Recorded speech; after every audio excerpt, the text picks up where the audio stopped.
പിതാവിന്റെയും പുത്രന്റെയും പരിശുദ്ധാത്മാവിന്റെയും നാമത്തിൽ ആമേൻ. വിശ്വാസ പ്രമാണം. സർവശക്തനായ പിതാവും ആകാശത്തിന്റെയും ഭൂമിയുടെയും സൃഷ്ടാവുമായ ദൈവത്തിൽ ഞാൻ വിശ്വസിക്കുന്നു. അവിടുത്തെ ഏകപുത്രനും ഞങ്ങളുടെ കർത്താവുമായ ഈശോമിശിഹായിലും ഞാൻ വിശ്വസിക്കുന്നു. ഈ പുത്രൻ പരിശുദ്ധാത്മാവിനാൽ ഗർഭസ്ഥനായി കന്യകാമറിയത്തിൽ നിന്ന് പിറന്ന് പൊന്തിയോസ് പീലാത്തോസിന്റെ കാലത്ത് പീഡകൾ സഹിച്ച് കുരിശിൽ തറയ്ക്കപ്പെട്ട് മരിച്ച് അടക്കപ്പെട്ട് പാതാളങ്ങളിൽ ഇറങ്ങി മരിച്ചവരുടെ ഇടയിൽ നിന്ന് മൂന്നാം നാൾ ഉയർത്ത് സ്വർഗത്തിലേക്ക് എഴുന്നള്ളി സർവശക്തിയുള്ള പിതാവായ ദൈവത്തിന്റെ വലതുഭാഗത്തിരിക്കുന്നു. അവിടെ നിന്ന് ജീവിക്കുന്നവരെയും മരിച്ചവരെയും വിധിക്കുവാൻ വരുമെന്നും ഞാൻ വിശ്വസിക്കുന്നു. പരിശുദ്ധാത്മാവിലും ഞാൻ വിശ്വസിക്കുന്നു. വിശുദ്ധ കത്തോലിക്കാ സഭയിലും പുണ്യവാന്മാരുടെ ഐക്യത്തിലും പാപങ്ങളുടെ മോചനത്തിലും ശരീരത്തിന്റെ ഉയർപ്പിലും നിത്യമായ ജീവിതത്തിലും ഞാൻ വിശ്വസിക്കുന്നു. ആമേൻ. സ്വർഗ്ഗസ്ഥനായ ഞങ്ങളുടെ പിതാവേ, അങ്ങയുടെ നാമം പൂജിതമാകണമേ. അങ്ങയുടെ രാജ്യം വരണമേ. അങ്ങയുടെ തിരുമനസ് സ്വർഗത്തിലെ പോലെ ഭൂമിയിലും ആകണമേ. അന്നു വേണ്ടുന്ന ആഹാരം ഇന്ന് ഞങ്ങൾക്ക് തരണമേ. ഞങ്ങളോട് തെറ്റ് ചെയ്യുന്നവരോട് ഞങ്ങൾ ക്ഷമിക്കുന്നത് പോലെ ഞങ്ങളുടെ തെറ്റുകൾ ഞങ്ങളോടും ക്ഷമിക്കണമേ. ഞങ്ങളെ പ്രലോഭനത്തിൽ ഉൾപ്പെടുത്തരുതേ, തിന്മയിൽ ഞങ്ങൾ രക്ഷിക്കണമേ. ആമേൻ. നന്മ നിറഞ്ഞ മറിയമേ, സ്വസ്തി. കർത്താവ് അങ്ങയുടെ കൂടെ സ്ത്രീകളിൽ അങ്ങ് അനുഗ്രഹിക്കപ്പെട്ടവളാകുന്നു. അങ്ങയുടെ ഉദരത്തിൻ ഫലമായി ഈശോ അനുഗ്രഹിക്കപ്പെട്ടവനാകുന്നു. പരിശുദ്ധ മറിയമേ, തമ്പുരാന്റെ അമ്മേ, പാപികളായ ഞങ്ങൾക്ക് വേണ്ടി ഇപ്പോഴും ഞങ്ങളുടെ മരണസമയത്തും തമ്പുരാനോട് അപേക്ഷിക്കണമേ. ആമേൻ. അമ്മേ പരിശുദ്ധ അമ്മേ, അമ്മേ പരിശുദ്ധ ദൈവമാതാവേ, കൃപാസനത്തിലൂടെ ഞങ്ങൾക്കും ഞങ്ങളുടെ ദേശത്തിനും അമ്മ മധ്യസ്ഥം തേടി തന്ന എല്ലാ അനുഗ്രഹങ്ങൾക്കും കൃപകൾക്കും ഞങ്ങളിപ്പോൾ ഹൃദയം നിറഞ്ഞ നന്ദി പറയുന്നു. അമ്മേ പരിശുദ്ധമ്മേ, ദൈവമാതാവേ, 2004 ഡിസംബർ 7 ഉച്ചകഴിഞ്ഞ് 2:30 കൃപാസനത്തിൽ സംഭവിച്ച അമ്മയുടെ പ്രത്യക്ഷപ്പെടലിനെക്കുറിച്ച് തിരുസഭയ്ക്ക് സമർപ്പിച്ചിരിക്കുന്ന പഠനരേഖകളുടെ മേൽ സഭാത്മകമായ പഠനം ആരംഭിക്കുവാൻ ഞങ്ങൾ പ്രാർത്ഥിക്കുന്നു.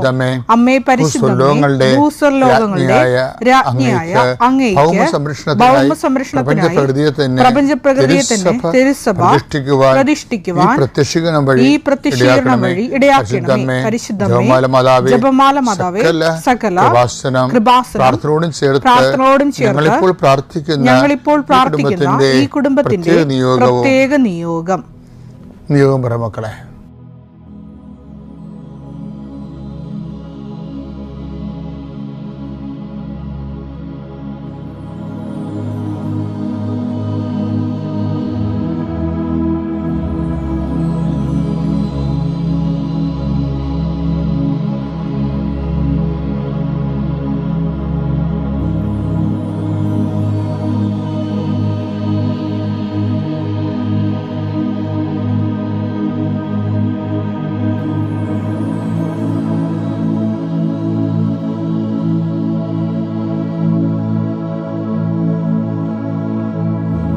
അമ്മയുടെ പ്രത്യക്ഷീകരണത്തിന്റെ ഈ അനുഗ്രഹവേളയിൽ ഞങ്ങൾക്ക് സാധിച്ചു തരുവാൻ കനിയണമേ. ആമേൻ. കർത്താവിന്റെ ഉന്നതമായ നാമത്തിന് സ്തോത്രം ചെയ്യുന്നു. 39 വർഷം ഞാൻ അർപ്പിച്ച കൃപാന്റെ യുഗതിയായി കൃപാസ്ഥാനത്താറെ ജീവനോടെ പ്രത്യക്ഷപ്പെട്ട പരിശുദ്ധ അമ്മയുടെ പ്രത്യക്ഷീകരണ ശക്തിയായി ഞങ്ങൾ കഴിഞ്ഞ ഒക്ടോബർ 25 കൃപാസനത്തിൽ നിന്ന് അർത്തിങ്ക പള്ളിയൊക്കെ നടത്തിയ 5 ലക്ഷത്തോളം പേര് പങ്കെടുത്തിട്ടുള്ള കോടിക്കണക്കിന് ജപമാലയുടെ ശക്തിയായി ഈ പ്രാർത്ഥന കൂടുന്നവർ കർത്താവ് ആശീർവദിക്കട്ടെ. നിങ്ങളുടെ ശരീരങ്ങളെ കർത്താവ് അടിപ്പട പോലെ സ്പർശിക്കട്ടെ. നിങ്ങളുടെ തൊഴിലിടങ്ങളെ കർത്താവ് അനുഗ്രഹിക്കട്ടെ. വർഷങ്ങളായി മുടങ്ങിക്കിടന്നിരുന്ന എല്ലാ പദ്ധതികളും കർത്താവിൻ്റെ കൃപയിൽ പുനർജനിക്കുകയും പുനർജീവിക്കുകയും അതിജീവിക്കുകയും ചെയ്യട്ടെ. മക്കളെക്കുറിച്ച് വേദന അനുഭവിക്കുന്നവരെ, അവിടെ വിവാഹത്തെക്കുറിച്ച് വേദന അനുഭവിക്കുന്നവർ, മക്കളില്ലാത്തവർ, ജോലി ഇല്ലാത്തവർ, പരീക്ഷാഫലം പ്രതീക്ഷിക്കുന്നവർ, പരീക്ഷാഫലത്തിൽ മാർക്ക് കുറവുകൊണ്ട് റീവാലുവേഷൻ കൊടുത്തിരിക്കുന്നവർ, ഓരോരോ ഇൻ്റർവ്യൂവിനും ടെസ്റ്റിനും വേണ്ടി കാത്തിരിക്കുന്നവർ, അത് കഴിഞ്ഞവർ, വിസ പ്രോസസ്സിങ് കൊടുത്തിരിക്കുന്നവർ, വിസ പുതുക്കി കിട്ടാത്തവർ, നാട്ടിൽ ജോലിക്ക് വേണ്ടി അലയുന്നവർ, റാങ്ക് ലിസ്റ്റിലുള്ളവരെ, ജോലി നഷ്ടപ്പെടാൻ പോകുന്നവരെ, ഡിവിഷൻ ഫോറുള്ള അധ്യാപകരെ എല്ലാവരെയും സംബന്ധിച്ച് പ്രാർത്ഥിക്കുന്നു. എൻ്റെ കർത്താവിൻ്റെ ഉന്നതമായ നാമത്തിൽ, സഭയുടെ അധികാരത്തിൽ, കൃപാസനത്താറെ ജീവനോടെ പ്രത്യക്ഷപ്പെട്ട പരിശുദ്ധമ്മയുടെ മാധ്യസ്ഥത്തിലെ ഏതാമത്തെ മഹത്വത്തിനായി ദൈവത്തിലെ നിന്റെ എല്ലാവിധ വേദനകളിൽ നിന്നും കർത്താവ് നിന്നെ സംരക്ഷിക്കട്ടെ. ഈ ദിവസം നിനക്ക് ദൈവം നിറയുന്ന ദൈവസഹായത്തിൻ്റെ നിമിഷമാകട്ടെ. God increase the spirit of power and grace. തകർന്ന ഹൃദയം അങ്ങ് നിരസിക്കുകയില്ല. അപ്പൊ ഇതെല്ലാം ജീവിത അനുഭവങ്ങളിലൂടെയാണ് സങ്കീർത്തനങ്ങളൊക്കെ രൂപപ്പെട്ടു വരുന്നത്. സങ്കീർത്തനം 34:18 ഹൃദയം നുറുങ്ങിയവർക്ക് കർത്താവ് സമീപസ്ഥനാണ്, മനമുരുകിയവരെ അവിടുന്ന് രക്ഷിക്കുന്നു. തകർന്ന ഹൃദയമാണ് എൻ്റെ കാഴ്ചയെന്ന് പറയത്തില്ലേ, അത് ഈ അർത്ഥത്തിലാണ് നമ്മൾ മനസ്സിലാക്കേണ്ടത്. സങ്കീർത്തനം 51:17 അതിന്റെ ഭാഗമായിട്ട് വരുന്നതാണ്. ഉരുകിയ മനസ്സാണ് ദൈവത്തിന് സ്വീകാര്യമായ ബലി. ദൈവമേ, നുറുങ്ങിയ ഹൃദയത്തെ അങ്ങ് നിരസിക്കുകയില്ല. ഇത് അദ്ദേഹത്തിന് ആ ദൈവത്തിന്റെ സന്നിധിയിലെ ആവലാതിപ്പെടുന്ന സമയത്ത് പരിശുദ്ധാത്മാവ് നൽകിയ ഒരു കമ്മ്യൂണിക്കേഷനാണ്. അതുകൊണ്ടാണ് അത് അതിൻ്റെ കൂടെ എഴുതിപ്പോയത്.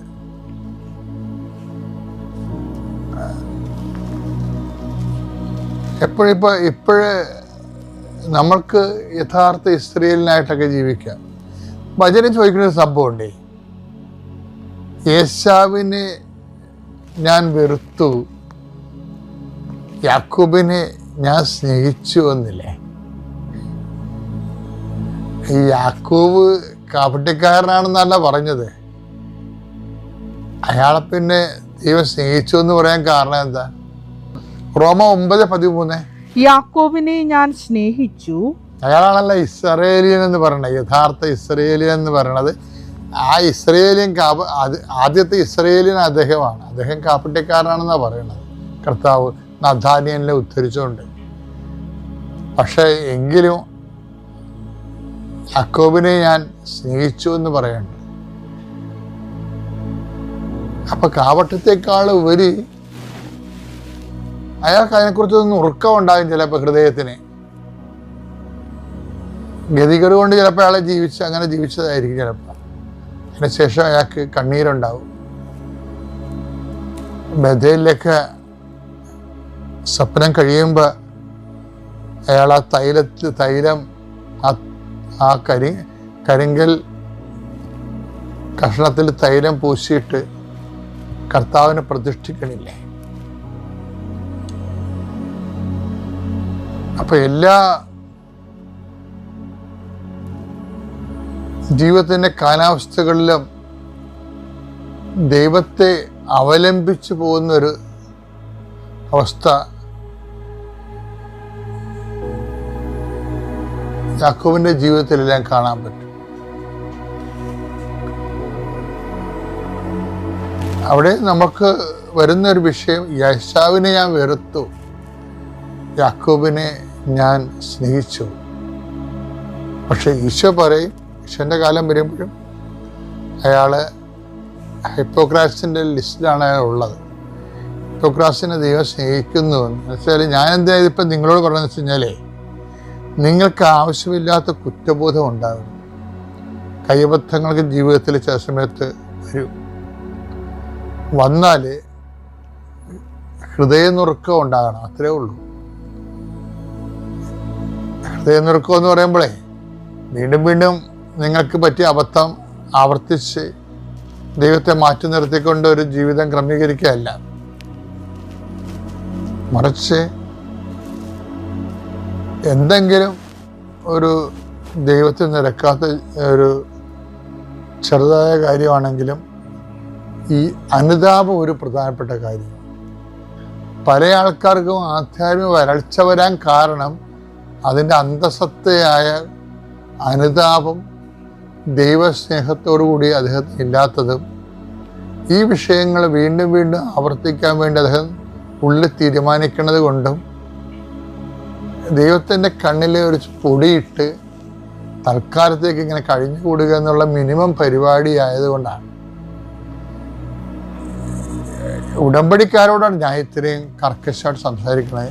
കാര്യം ഉടമ്പടിക്കാർ ഈ വിഷയത്തിൽ അങ്ങനെ ഒരു സെറ്റപ്പാണെങ്കിൽ നിങ്ങൾ സെറ്റപ്പ് ചേഞ്ച് ചെയ്യേണ്ടി വരും. സത്യസന്ധമായ അനുതാപത്തിലൂടെ മുന്നോട്ട് പോകാൻ, ഹൃദയം നുറുങ്ങിയ ഹൃദയത്തോട് മുന്നോട്ട് പോകാൻ, ദൈവത്തിനെന്ന് സ്വീകാര്യമായ രീതിയിൽ നിലനിൽക്കാൻ കർത്താവ് നിങ്ങളെ സഹായിക്കട്ടെ. പിതാവിൻ്റെയും പുത്രൻ്റെയും പരിശുദ്ധാത്മാവിൻ്റെയും നാമത്തിൽ. ല്ല ഞാൻ വചനം വായിക്കുന്നതിൽ അരമണിക്കൂർ കൃത്യമായിട്ടും എല്ലാ ദിവസവും ബൈബിള് വായിക്കും. പിന്നെ എല്ലാ ദിവസവും തന്നെ ഞാൻ വിശുദ്ധ കുർബാനയിൽ പങ്കെടുക്കാൻ പോകും.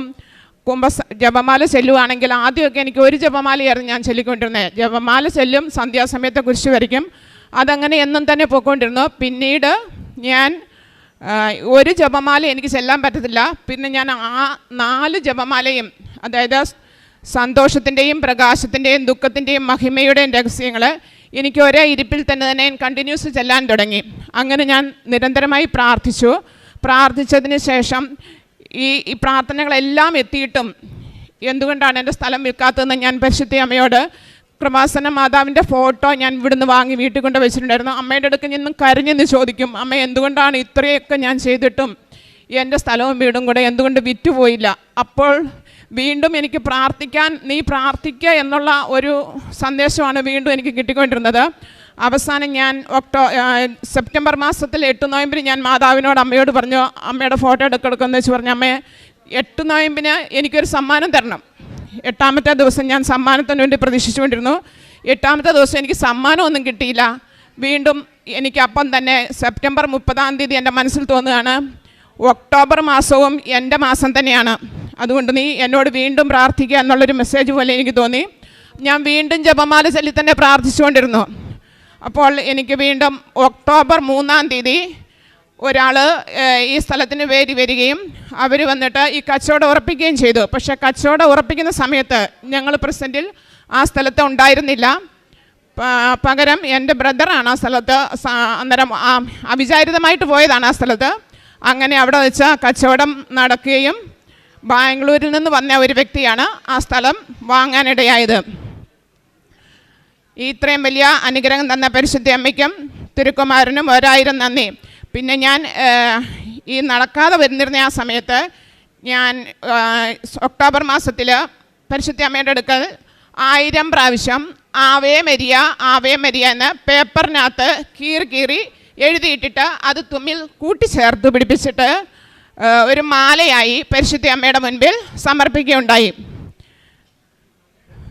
പിന്നെ മറ്റൊരു സാക്ഷ്യം എന്ന് പറയാനുള്ളത് എൻ്റെ 2ാമത്തെ മകളുടെ കാര്യമാണ്. മകള്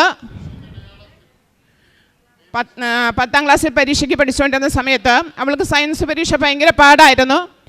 അപ്പോൾ അവർ ICSE സ്കൂളിലാണ് മോള് പഠിച്ചുകൊണ്ടിരുന്നത് എറണാകുളത്ത്. അപ്പോൾ അവിടുത്തെ പ്രിൻസിപ്പാൾ ഫാദർ പറഞ്ഞു, സയൻസ് അവൾ ഇംഗ്ലീഷ് നന്നായിട്ട് പഠിക്കുമെങ്കിലും സയൻസ് നമുക്ക് മുന്നോട്ട് കൊണ്ടുപോകാൻ പറ്റത്തില്ല. അപ്പോൾ ഇവൾക്ക് ഇവിടെ അഡ്മിഷൻ നമുക്ക് സയൻസിന് കൊടുക്കാൻ പറ്റില്ല, നമുക്കൊരു കൊമേഴ്സിന് അഡ്മിഷൻ കൊടുക്കാമെന്ന് പറഞ്ഞു. അപ്പോൾ എനിക്കും മോൾക്കും വലിയ ആഗ്രഹമാണ്, ഒരു സയൻസ് പഠിച്ചിട്ട് മോളെ ഒരു നേഴ്സിങ്ങിന് വിടണമെന്നുള്ളൊരു ആഗ്രഹമായിരുന്നു ഉണ്ടായിരുന്നത്. അപ്പോൾ ഞാൻ വീണ്ടും ഇവിടെ വന്ന് മാതാവിനോട് പ്രാർത്ഥിച്ചു, അമ്മേ മാതാവേ കൊച്ചിനൊരു സയൻസ് ഗ്രൂപ്പിനുള്ള അഡ്മിഷൻ കിട്ടുന്ന ഒരു സ്കൂൾ എവിടെയാണെന്ന് കാണിച്ചു തരണമേ എന്ന് പ്രാർത്ഥിച്ച് കൂത്താട്ടുകുളത്ത് മേരിഗിരി പബ്ലിക് സ്കൂൾ എന്ന് പറഞ്ഞ സ്കൂളിൽ മോക്ക് അഡ്മിഷൻ ലഭിക്കുകയും അവിടെ അവൾ പഠിക്കാൻ തുടങ്ങുകയും ചെയ്തു. പക്ഷേ അവിടെ വെച്ചും വീണ്ടും പ്രലോഭനങ്ങളാണ് വന്നുകൊണ്ടിരുന്നത്. വീണ്ടും പ്രാർത്ഥിക്കുക എന്നുള്ള നിർദ്ദേശത്തോടു കൂടി അവൾ അവിടെ ചെന്ന് ഭയങ്കര പ്രശ്നമായി. അവൾക്ക് ഹോസ്റ്റലിൽ നിൽക്കാൻ പറ്റില്ല, അവൾ ആകെ ബഹളമായി. അപ്പോൾ അവൾ പറഞ്ഞു, അമ്മ ഇങ്ങനെ പോയെന്ന് ഞാൻ ഈ വർഷം തോറ്റു പോവുകയുള്ളൂ, അമ്മ വന്ന് എൻ്റെ കൂടെ നിൽക്കുക. ഞാൻ പറഞ്ഞു, മോളെ എനിക്ക് അവിടെ വന്ന് കൂടെ നിൽക്കാനൊന്നും പറ്റത്തില്ല, നീ എങ്ങനെയെങ്കിലും ഹോസ്റ്റലിൽ അഡ്ജസ്റ്റ് ചെയ്ത് പ്രാർത്ഥിക്കുക, പള്ളിയിൽ പോവുക. അവൾക്ക് രാവിലെ എന്നും എഴുന്നേറ്റ് 5 മണിക്ക് എഴുന്നേറ്റ് പള്ളിക്ക് പോകാൻ ഇച്ചിരി മടിയായിരുന്നു. കാരണം സിസ്റ്റേഴ്സ് എന്നും രാവിലെ 5 മണിക്ക് വിളിച്ചെഴുന്നേൽപ്പിക്കും. അപ്പോൾ അവൾ പറഞ്ഞു, എല്ലാ ദിവസവും പള്ളിയിൽ പോകണം, അത് എന്നെക്കൊണ്ട് പറ്റില്ല, രാവിലെ എനിക്ക് ഒരുപാട് പഠിക്കാനുണ്ട്. ഞാൻ പറഞ്ഞു, പഠനം അവിടെ നിർത്തിയിട്ട് ആദ്യം പള്ളിയിൽ പോവുക, എന്നിട്ട് പ്രാർത്ഥിക്കുക, പ്രാർത്ഥനയിൽ കൂടി പരിശുദ്ധയമ്മ നിന്നെ സഹായിക്കും.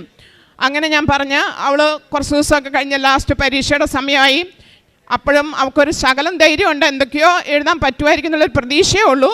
ഞാൻ പറഞ്ഞു, നീ ഒരു കാര്യം ചെയ്യാം, നമുക്ക് 2 കൂടെ കൃപാസനത്തിൽ പോകാം. അപ്പോൾ കൃപാസനത്തിൽ വന്ന് അവളിവിടെ വന്ന് മാതാവിൻ്റെ അടുത്ത് നിന്ന് കൈ വിരിച്ച് പിടിച്ച് നിന്ന് ഫുൾ ജപമാല മുഴുവൻ മുട്ടുമേ നിന്ന് ചൊല്ലി. ഞാൻ പറഞ്ഞു, ഇനി നീ പേടിക്കണ്ട, ധൈര്യമായിട്ട് പൊക്കോ, പരീക്ഷയിൽ എന്തായാലും തോക്കൊന്നുമില്ല, നീ ജയിക്കും, എനിക്കത് ഉറപ്പുണ്ടെന്ന് പറഞ്ഞു. ഏതായാലും റിസൾട്ട് വന്നു. റിസൾട്ട് വന്നപ്പോൾ മോൾക്ക് 80% മാർക്കോടുകൂടി അവൾ പാസ്സായി. പിന്നെ മറ്റൊരു സാക്ഷി എന്ന് പറയുന്നത്, എൻ്റെ മോൾ MCAക്ക് പഠിക്കുമായിരുന്നു. മോള് MCAക്ക് പഠിച്ചുകൊണ്ടിരുന്നത്, അപ്പോൾ അവൾ BSc ഇലക്ട്രോണിക്സ് ആണ് പഠിച്ചുകൊണ്ടിരുന്നത്. BSc ഇലക്ട്രോണിക്സ് പഠിച്ചുകൊണ്ടിരുന്ന അവൾ പറഞ്ഞു, എനിക്ക് ഇനി ജർമ്മനിക്ക് എങ്ങാനും പോയാൽ മതി, ഞാൻ IELTS എക്സാം എഴുതാൻ പോകാമെന്ന് പറഞ്ഞു. അപ്പോൾ 1 എഴുതി, 2 എഴുതി, 3 എഴുതി, അവൾ ഫെയിലായിപ്പോയി. അപ്പോൾ ഞാൻ പറഞ്ഞു, ഇനി നീ എഴുതണ്ട, നീ ഒരു കാര്യം ചെയ്യുക, നീ MCAക്ക് പോയി പഠിക്കുക, ഈ നാട്ടിൽ എവിടെയെങ്കിലും എന്തെങ്കിലും ജോലി ചെയ്യാം. അവൾ പറഞ്ഞു, എനിക്ക് MCAക്ക് പഠിക്കാനൊന്നും പറ്റത്തില്ല, കാരണം ഞാൻ ഇലക്ട്രോണിക്സ് പഠിച്ച് ഞാൻ MCAക്ക് എങ്ങനെ പോയി പഠിക്കും. ഞാൻ പറഞ്ഞു, നീ മാതാവിൽ പ്രത്യാശ വയ്ക്കുക, ഞാനും നീയും പ്രാർത്ഥിക്കും, നമുക്ക് ഒരുമിച്ച് പ്രാർത്ഥനയിൽ മുന്നേറാം. അങ്ങനെ അവൾ MCAക്ക് പോയി ചേർന്നു. ആദ്യത്തെ പരീക്ഷയിൽ ഒക്കെ പേപ്പർ സപ്ലിമെൻ്ററി കിട്ടി. രണ്ടാമത്തെ പരീക്ഷ ആയപ്പോഴത്തേനും ഞാൻ പറഞ്ഞു, നീ തീക്ഷ്ണമായിട്ട് പ്രാർത്ഥിക്കുക, വേറെ ഒരു വഴിയില്ല മുന്നിൽ. ഞാനും മാതാവിനോട് ജപമാല ചൊല്ലി പ്രാർത്ഥിക്കാൻ ആരംഭിച്ചു. അങ്ങനെ അവൾ ഞാനും കൂടെ പ്രാർത്ഥിച്ചതിൻ്റെ ഫലമായി അവൾ MCA പരീക്ഷ 3 വർഷം പാസ്സായി. അവസാനം അവൾ ഇവിടെ വന്ന് വീണ്ടും പരിശുദ്ധ അമ്മയുടെ അടുക്കൽ നിന്ന് പ്രാർത്ഥിച്ചതിൻ്റെ ഫലമായി അവൾ കഴിഞ്ഞ ഡിസംബർ 31 UK IBM എന്ന കോഴ്സ് പഠിക്കാൻ വേണ്ടി പോയിരിക്കുന്നു. ഇപ്പോൾ അവിടെ IBM കോഴ്സ് പഠിച്ച് പാർട്ട് ടൈം ജോലിയും ചെയ്തുകൊണ്ടിരിക്കുന്നു. ഇത്രയും വലിയ അനുഗ്രഹം തന്ന പരിശുദ്ധ അമ്മയ്ക്കും തിരുക്കുമാരനും 1000 നന്ദിയും സ്തോത്രവും ഞാൻ അർപ്പിക്കുന്നു. എൻ്റെ പേര് ജിത്തു. ഞാൻ ഡൽഹിയിൽ നിന്ന് വരുന്നു. ജസോള രൂപയിൽ നിന്നാണ് വരുന്നത്. എനിക്കിവിടെ ഒക്ടോബർ 18 ഞാൻ ഇവിടെ നിന്ന് ഉടമ്പടി എടുത്തേക്കുന്നത്. എടുക്കാനുള്ള കാര്യം എന്ന് വെച്ച് കഴിഞ്ഞാൽ, ഞാൻ കാനഡയിലേക്ക് പോകാൻ വേണ്ടി സ്റ്റുഡൻസ് വിസ അപ്ലൈ ചെയ്തിട്ടുണ്ടായിരുന്നു. അതിൻ്റെ റിജക്ഷൻ വന്നതോടെ എനിക്ക് അതിൻ്റെ റീഫണ്ട് ചെയ്യിപ്പിച്ചായിരുന്നു. ആ റീഫണ്ട് ചെയ്ത പൈസ എനിക്ക് കിട്ടാതെ വരികയും അത് കിട്ടാൻ വേണ്ടിയായിരുന്നു ഞാൻ ഉടമ്പടി എടുത്തത്. അതേപോലെ തന്നെ വേറെ 2-3 നിയോഗം വെച്ചിട്ടുണ്ടായിരുന്നു. ആ താഴത്തെ നിയമമായിരുന്നു ഈ റിട്ടേൺ കിട്ടാനുള്ള പൈസ. അതിൻ്റെ മെയിൻ കാര്യം എന്ന് വെച്ച് കഴിഞ്ഞാൽ, ഞാൻ കൊടുത്ത ഡീറ്റെയിൽസിനകത്ത് എൻ്റെ പേരായിരുന്നു അവർ ബാങ്ക് ഡീറ്റെയിൽസിനകത്ത് വെച്ചിരുന്നത്. പക്ഷേ എൻ്റെ അല്ല, എൻ്റെ ഏജൻസിയുടെ പേരായിരുന്നു വരേണ്ടത്. അത് വന്നാൽ മാത്രമേ ആ പൈസ കിട്ടത്തുള്ളായിരുന്നു. അതുകൊണ്ട് ഞാൻ ഇവിടെ വന്ന് ഉടമ്പടി എടുക്കുകയും മാതാവിനോട് പ്രാർത്ഥിക്കുകയും ചെയ്തായിരുന്നു. അതുകൂടി ഞാൻ ഇവിടുന്ന് പേപ്പർ വാങ്ങിച്ചുകൊണ്ട് പോയായിരുന്നു. കൃപാസനത്തിൽ 3 കെട്ട് പേപ്പർ വാങ്ങിച്ചുകൊണ്ട് പോയായിരുന്നു. ആ കൊണ്ടുപോയ വഴിക്ക് ഞാൻ ഇവിടുന്ന് 100 കാശ് രൂപവും വാങ്ങിച്ചിട്ടാണ് ഞാൻ പോയത്. ആ 100 കാശ് രൂപവും ഓരോ പേപ്പർ കൊടുക്കുന്നതിൻ്റെ കൂടെ ഞാൻ കൊടുക്കുന്നുണ്ടായിരുന്നു, ഓരോ വീട്ടിൽ കൊടുക്കുമ്പോൾ. അതുപോലായിട്ട് ഞാൻ രോഗികളെ സന്ദർശിക്കാനൊക്കെ പോകുന്നുണ്ടായിരുന്നു. സ്ഥിരമായിട്ട് നമ്മൾ കുർബാന കൂടാനും എല്ലാം ചെയ്യുന്നുണ്ട്. പ്രാർത്ഥന മുടക്കാതെ കൂടുകയും എല്ലാം ചെയ്യുന്നുണ്ടായിരുന്നു. പിന്നെ ഉടമ്പടിയുടെ ചൊവ്വാഴ്ചയിലുള്ള ധ്യാനവും ഞാൻ കൂടുന്നുണ്ടായിരുന്നു. ശനിയാഴ്ചയാണെങ്കിൽ ഞാൻ ഉപവാസം എടുത്ത് പ്രാർത്ഥിക്കുന്നുണ്ടായിരുന്നു. എല്ലാം ഞാൻ ചെയ്യുന്നുണ്ടായിരുന്നു. പക്ഷേ എൻ്റെ ഈ റീഫണ്ടിൻ്റെ പൈസ ഇത്രയും നാളായിട്ടും വരുന്നില്ല. എൻ്റെ അത് ആക്ച്വലി ഒക്ടോബർ 12 അപ്രൂവ് ആയ പൈസയായിരുന്നു.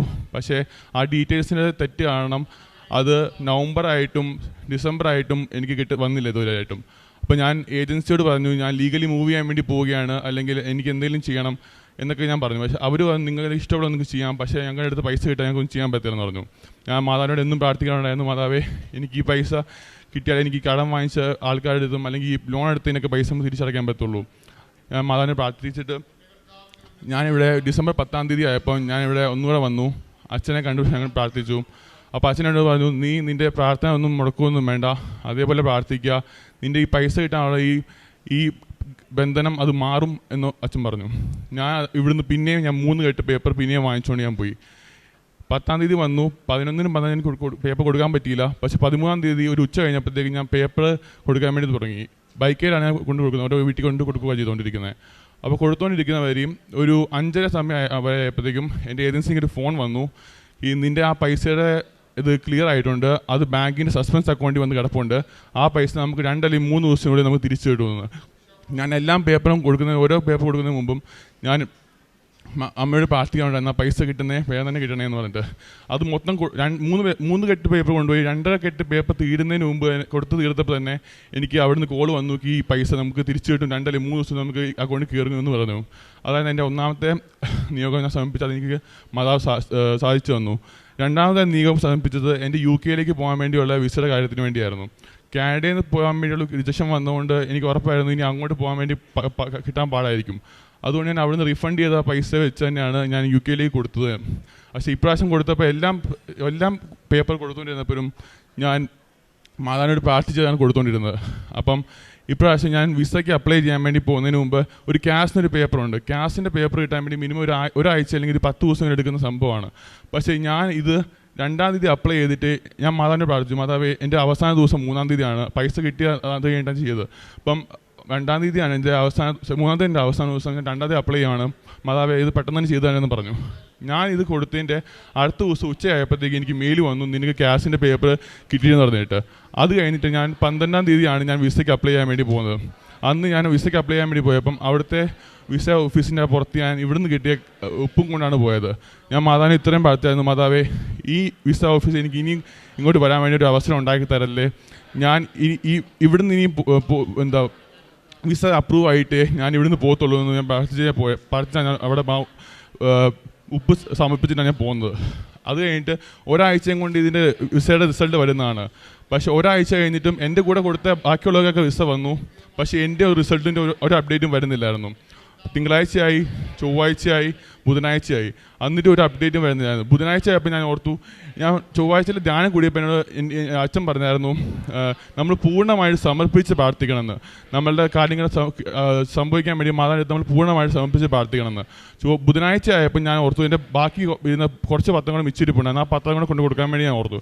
അതൊരു ഉച്ചയായപ്പോൾ ഞാൻ കൊടുക്കാൻ വേണ്ടി തുടങ്ങിയിട്ട് എനിക്ക് വീട്ടിൽ നിന്ന് വിളി വന്നു, നോക്കിയെന്ന് എന്താ കട വരെ ഒന്ന് പോകണം, നീ ഒന്ന് വരാൻ പറഞ്ഞ് വിളിച്ചു. അപ്പോൾ ഞാൻ തിരിച്ച് വീട്ടിൽ ചെന്നിട്ട് ഞാൻ കടയിൽ ചെന്ന് എന്തോ സാധനം വാങ്ങിക്കാൻ വേണ്ടി പോയതായിരുന്നു. അപ്പോൾ വാങ്ങിച്ചുകൊണ്ടിരുന്ന ഇടയ്ക്ക് പിന്നെ മെയിൽ വന്നു, എനിക്ക് വേണം, നിൻ്റെ വിസ അപ്രൂവായി, നീ അടുത്ത ദിവസം വന്ന് നിനക്ക് വിസയുടെ പേപ്പറും പാസ്പോർട്ടും വന്ന് കളക്ട് ചെയ്യാമെന്ന് പറഞ്ഞിട്ട്. ഇത്രയും എനിക്ക് അനുഗ്രഹം തന്ന എൻ്റെ മാതാവിനും എൻ്റെ ഈശോയ്ക്ക് ഞാൻ ഒരായിരം നന്ദി പറയുന്നു. യേശു നന്ദി, യേശു സ്തോത്രം. ആദ്യമായി മാതാവിനും തിരുക്കുമാരനും നന്ദി. എൻ്റെ പേര് ചന്ദ്രിക. ഞാൻ മലപ്പുറം ജില്ലയിലെ എടക്കര പഞ്ചായത്തിലെ ഉദിരകുളം എന്ന സ്ഥലത്തു നിന്നും വരുന്നു. ഞാനിവിടെ ആദ്യമായിട്ട് ഉടമ്പടി എടുത്തത് ഫെബ്രുവരി 12, 2002 ഇവിടെ വരാൻ ഞാൻ ഒരുപാട് ആഗ്രഹിച്ചു. 5 വർഷമായിട്ട് ആഗ്രഹിച്ച് കൊണ്ടിരുന്നു. ഞാൻ ദുബായിലായിരുന്നു. വന്നതിന് ശേഷം എനിക്ക് കൂടെ വരാൻ ആളില്ലായിരുന്നു. അപ്പോൾ രാധ എന്ന് പറഞ്ഞ എൻ്റെ സുഹൃത്താണ് എന്നെ ഇവിടെ കൊണ്ടുവന്നത്.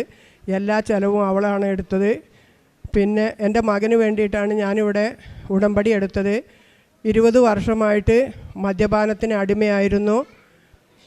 രണ്ടാമത് ഞാനിവിടെ വന്ന് ഉടമ്പടി പുതുക്കി പോയതിന് ശേഷം ഒരത്ഭുതമുണ്ടായി. ഞാൻ എൻ്റെ വീടിൻ്റെ തിണ്ണയിൽ സന്ധ്യയ്ക്ക് കശാരയിലിരുന്ന് പിന്നെ ഉറക്കം വന്ന് കണ്ണടഞ്ഞു പോകുന്നതേ ഉണ്ടായിരുന്നുള്ളൂ. അപ്പോൾ എൻ്റെ അരികത്ത് ഒരാൾ വന്നു നിന്നു. ഞാൻ കണ്ണു തുറന്ന് നോക്കിയപ്പോൾ അത് യേശു ആയിരുന്നു. അതിനുശേഷമാണ് എൻ്റെ മകൻ്റെ മദ്യപാനത്തിന് കുറച്ച് കുറവുണ്ടായത്. 20 വർഷം മദ്യപാനമായ എൻ്റെ മകൻ ഇപ്പോൾ മദ്യപിക്കുന്നില്ല. അവൻ്റെ ഭാര്യയും മക്കളും പിണങ്ങി 1.5 വർഷമായിട്ട് വീട്ടിലായിരുന്നു. ഇപ്പോൾ അവർ മടങ്ങി വന്നു. എൻ്റെ കുടുംബം ഇപ്പോൾ സ്വർഗമായിട്ട് കഴിയുന്നു. പിന്നെ ഞാൻ ഇവിടുന്ന് കൊണ്ടുപോകുന്ന ഉപ്പും തൈലവും ഒക്കെ ക്യാൻസർ രോഗികൾക്ക് അനവധി വീടുകളിൽ ഞാൻ കയറി ഇറങ്ങി അവർക്ക് വേദനയുള്ള ഭാഗത്ത് പുരട്ടി കൊടുത്തു. ഒരു ക്യാൻസർ രോഗി ചേച്ചിക്ക് വയറ് വീർത്ത് നിൽക്കുകയായിരുന്നു. അപ്പോൾ എന്നെ വിളിച്ച് കാര്യങ്ങൾ പറഞ്ഞു. ഞാൻ തൈലം കൊണ്ടുപോയി വയറിന് പുരട്ടി കൊടുത്തു. 10 മിനിറ്റ് കഴിഞ്ഞപ്പോഴത്തേനും അവരെന്നെ വിളിച്ചു, വയറ് ബലൂൺ കുടയുന്നത് പോലെ അങ്ങോട്ട് കുറഞ്ഞു, എല്ലാം എനിക്ക് സുഖമായി എന്ന് പറഞ്ഞു.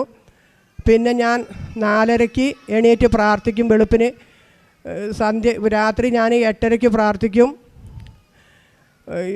ഇത്രയും അനുഗ്രഹം തന്ന അമ്മ മാതാവിന് കോടാനുകോടി നന്ദി പറയുന്നു.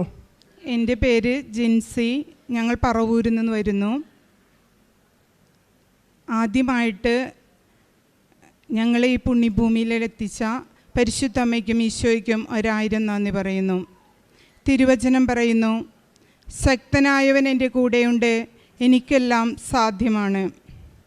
ഞങ്ങളിവിടെ വരുന്നത് എൻ്റെ മക്കളുടെ പഠനകാര്യത്തിന് വേണ്ടിയാണ്. ഉടമ്പടിയിൽ വച്ചതും അതുതന്നെയാണ്. മകൾക്ക് നല്ലൊരു കോഴ്സിന് അഡ്മിഷൻ കിട്ടി. ഇവിടെ ഒന്ന് ഉടമ്പടി വെച്ചതിന് ശേഷമാണത്. അത് മോള് തന്നെ പറയും.